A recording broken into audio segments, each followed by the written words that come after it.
ప్రసవం తర్వాత ఇన్ఫెక్షన్ రావడానికి చాలా కారణాలు ఉంటాయి. అన్ని కాన్పులు హాస్పిటల్లో జరగటం అనేది జరగని పని.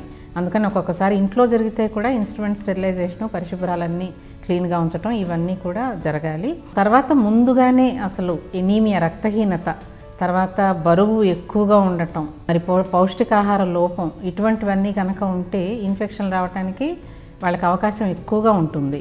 మరి ఇదే కాకుండా ఇంకా ముందుగానే కాన్పు నొప్పులు మొదలు కాకుండానే ముందుగా ఉమ్మనీరు పోవటం, దీన్ని ప్రిమెచ్యూర్ రప్చర్ ఆఫ్ మెంబ్రెన్స్ అంటారు. లేదా కాన్పు సమయం చాలా సుదీర్ఘంగా సాగటం, అంటే చాలా టైం పట్టడం ప్రసవం కావటానికి, ప్రొలాంగ్ లేబర్ అంటారు దీన్ని. ఇటువంటి పరిస్థితుల్లో ప్రోగ్రెస్ అవుతుందా లేదా, కాన్పు జరుగుతుందా అని తెలుసుకోవటానికి ఇంటర్నల్ ఎగ్జామినేషన్, వెజైనల్ ఎగ్జామినేషన్ కూడా చేయాల్సి వస్తుంది. ఈ ఎగ్జామినేషన్స్ ఎన్ని ఎక్కువైతే అంత కూడా ఇన్ఫెక్షన్ రావడానికి ఛాన్సెస్ ఉంటాయి. తర్వాత ఇంతకుముందు ప్రెగ్నెన్సీలో డయాబెటీస్ ఉండే మహిళలు కొంతమంది ఉంటారు, వీరికి కూడా అవకాశాలు ఎక్కువగా ఉంటాయి. ఇంకా చూసుకుంటే సహజ ప్రసవంలో కంటే సిజేరియన్ సెక్షన్ చేసినప్పుడు వచ్చే ఇన్ఫెక్షన్ల సంఖ్య చాలా ఎక్కువ, ఎన్నో రెట్లు ఎక్కువగా ఉంటుంది. సో ఇన్ఫెక్షన్లు రావడానికి కారణాలు ఇవన్నీ అని చెప్పుకోవచ్చు. కొంతమందిలో ఇప్పటికే కొన్ని బ్యాక్టీరియా లోపల నివసించి ఉంటాయి, వీటిని బ్యాక్టీరియల్ కాలనైజేషన్ అని అంటారు. ఈ రకంగా వెజైనల్ ఇన్ఫెక్షన్స్ కానీ, పెల్విక్ ఇన్ఫెక్షన్స్ కానీ ఇటువంటివి ఉండే మహిళలకు కూడా అవి ఫ్లేరప్ అయ్యి ప్రసవం టైంలో తర్వాత ఇన్ఫెక్షన్లు ఎక్కువ రావడానికి అవకాశం ఉంటుంది. ఈ ప్రసవం అప్పుడు వచ్చే ఇన్ఫెక్షన్లు అంటే జెనిటల్ ట్రాక్ట్ ముఖ్యంగా మనం చెప్పుకోవాల్సింది, అంటే గర్భాశయం, తర్వాత పెల్విస్లోని మిగిలిన అవయవాలు ఇటువంటివి, వెజైనా ఇటువంటివి. ఇది కాకుండా కూడా ఒక్క జననేంద్రియాల్లోనే కాకుండా వేరే చోట్ల కూడా కాన్పు తర్వాత ఇన్ఫెక్షన్లు రావచ్చు. మనం ముఖ్యంగా చెప్పుకోవాల్సింది రీప్రొడక్టివ్ ట్రాక్ట్ ఇన్ఫెక్షన్స్ ఏంటంటే ఎండోమెట్రైటిస్, అంటే గర్భాశయం లోపలి పొర, దాన్ని ఎండోమెట్రియం అంటాము. ఆ కాన్పు జరిగినప్పుడు ఈ భాగం అంతా ఓపెన్గా ఉంటుంది, తర్వాత ఈ భాగంలో రక్తనాళాలన్నీ తెరుచుకుని ఉంటాయి. అక్కడ మాయ విడిపోయిన చోట చాలా రా ఏరియా ఉంటుంది, అంటే పచ్చిగా ఉంటుంది ఆ భాగం. అందుకని ఈ ఎండోమెట్రియంలో ఇన్ఫెక్షన్ రావడానికి అవకాశాలు ఎక్కువ.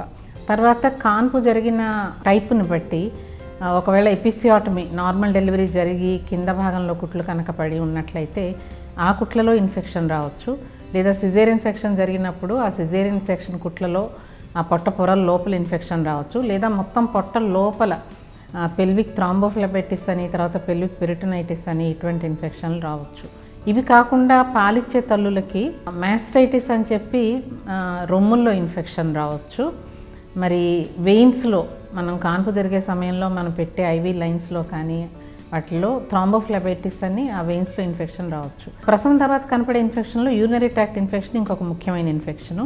ఎందుకంటే కాన్పు సమయంలో చాలా మార్పులు జరుగుతాయి కనుక తర్వాత ఒక్కొక్కసారి యూరిన్లో పూర్తిగా ఖాళీ కాకుండా లోపల నిల్వ ఉండిపోవటం జరుగుతుంది కనుక తర్వాత ఇన్స్ట్రుమెంటేషన్ వలన కానీ, క్యాథెటర్లు వేయటం వలన కానీ యూరినరీ ట్రాక్ట్ ఇన్ఫెక్షన్లు ఇవి కూడా ఎక్కువగానే వస్తాయి.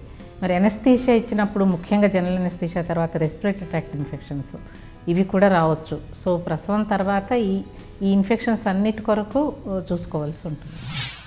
ఉదాహరణకి మనం రీప్రొడక్టివ్ ట్రాక్ట్ ఇన్ఫెక్షన్స్ అంటే ఎండోమెట్రైటిస్, గర్భాశయం లోపల పొరకు ఇన్ఫెక్షన్ సోకినప్పుడు డిశ్చార్జ్ అనేది మామూలుగా అయినట్టుగా కాకుండా కొంత చీముతో కూడిన బ్లీడింగు, ఆ రకంగా తర్వాత దుర్వాసనతో కూడినటువంటి బ్లీడింగు ఇటువంటివి రావటం, పొత్తి కడుపులో నొప్పి రావటం, ఇన్ఫెక్షన్ ఇంకా ఎక్కువ కనుకైతే చలి, జ్వరం, చిల్స్ అంటే వణుకు దాంతోపాటు రావటం ఇటువంటి లక్షణాలు వస్తాయి. యూరినరీ ట్రాక్ట్ ఇన్ఫెక్షన్లో మూత్రం విసర్జించేటప్పుడు విపరీతమైన మంట, నొప్పి. ఈ ఇన్ఫెక్షన్ కనుక పైన మూత్రపిండాలకు కూడా పాకినట్లయితే ఆ మూత్రపిండాలు ఉండే భాగంలో అంటే నడుముకి పై భాగంలో ఆ భాగంలో విపరీతమైన నొప్పి, తిరిగి చలి, జ్వరం ఇటువంటి లక్షణాలు కూడా ఉంటాయి. తర్వాత ఫౌల్స్ అఫెన్సివ్ లోకియా అంటే డిశ్చార్జ్ ఏదైతే ఉంటుందో బ్లీడింగ్ దాంట్లో దుర్వాసన రావటం. మరి సిజేరియన్ స్కారు లేదా ఎపిసియాటమీ స్కారు ఇటువంటి వాటిలో ఈ కుట్లలో ఇన్ఫెక్షన్ వచ్చినప్పుడు కుట్ల దగ్గర వాపు రావటం, ఎర్రగా కమిలినట్టుగా అయిపోవటం, అక్కడ విపరీతమైన నొప్పి ఉండటం, ముట్టుకుంటే చాలా నొప్పిగా ఉండటం ఇటువంటి లక్షణాలన్నీ ఉంటాయి. అయితే ప్రసవం తర్వాత మనం గుర్తుపెట్టుకోవాల్సింది ఏంటంటే మనం తల్లికి ఏ యాంటీబయాటిక్ ఇచ్చినా కూడా ఇది పాల ద్వారా బిడ్డకి కూడా చేరుతుంది. అందుకని చెప్పి చాలా సేఫ్గా ఉండే యాంటీబయాటిక్స్, ఇటువంటి యాంటీబయాటిక్స్ వాడడం జరుగుతుంది.